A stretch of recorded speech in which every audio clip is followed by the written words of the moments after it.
Kovai Saibaba colony பக்கத்துல பார்த்தீங்கன்னா, கார நிப்பாட்டி வச்சிருக்கிறாங்க. அந்த கார் கண்ணாடிய எவ்வளோ அழகா உடைக்கிறாங்கங்கிறத பாருங்க. ரொம்ப நூதனமான முறையில. மொதல்லாம் பார்த்தீங்கன்னா, கல்ல கொண்டு அடிப்பாங்க. இல்ல சுத்தியில கொண்டு உடைச்சு கார கண்ணாடிய உடைச்சு உள்ள இருக்கிற பொருள்லாம் திருடிட்டு போவாங்க. இப்பல்லாம் ரொம்ப கஷ்டம்லாம் பட வேண்டியதில்ல. ஆள பார்த்தாலும் ரொம்ப டீசென்ட்டா இருக்கிற மாரி தான் தெரியுது. ஆனா பார்த்தீங்கன்னா, அங்கருந்து நடந்து 2 பேர் வந்துட்டுருக்காங்க. வந்துட்டு இருக்கறதுல ஒருத்தர் ப்ளூ சட்டை போட்டவரு என்ன செய்றாரு, பாக்கெட்டுக்குள்ள கைய விட்டு பர்ஸ தொறந்து, பர்ஸுக்குள்ளருந்து ஒரு சின்ன ஒரு பொடி மாரி எடுக்குறாரு. என்னவோ ஒரு பொடி. அது கெமிக்கல். அந்த கெமிக்கல் எடுத்து என்ன செய்றாரு, யாருமே பார்க்குறாங்களா? அப்படி இப்படின்னு சுத்தி முத்தி பார்க்குறாரு.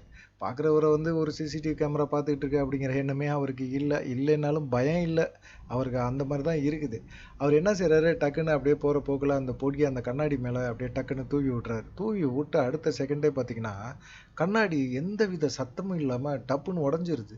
உடஞ்சோனே அந்த மனுஷன் நேரா அங்கிட்டு போயிறாப்புல. போயிட்டு எதித்தது ரோட கிராஸ் பண்ணி போயிட்டு, திரும்பவும் அங்கருந்து வர மாரி, எதுவுமே சம்பவமே நடக்காத மாரி அப்படியே வராரு.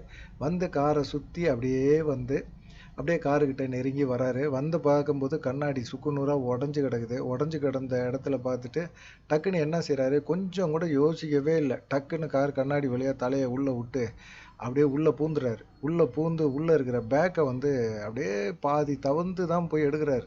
எடுத்துட்டு பேக்க எடுத்துட்டு வெளிய வந்த அந்த மனுஷன், எந்த விதமான பயமும் இல்லங்க. அவன் பாட்டுக்கு எடுத்துட்டு அவன் பாட்டுக்கு அவன் பேக் மாரி போயிட்டே இருக்கிறான். திருட்டு எப்படி வேணாலும் நடந்துகிட்டு தான் இருக்குது. நம்ம தான் கொஞ்சம் உஷாரா இருந்து நம்மள கண்காணிச்சுக்கணும். நம்ம பொருட்கள பாதுகாக்கணும். எவ்வளோ டெக்னாலஜி வந்தாலும் அந்த டெக்னாலஜிய மீறியும் செயல்படுறாங்க அப்படிங்கிறது தான் உண்ம. ஜாக்கிரதையா இருங்க. நன்றி, வணக்கம்.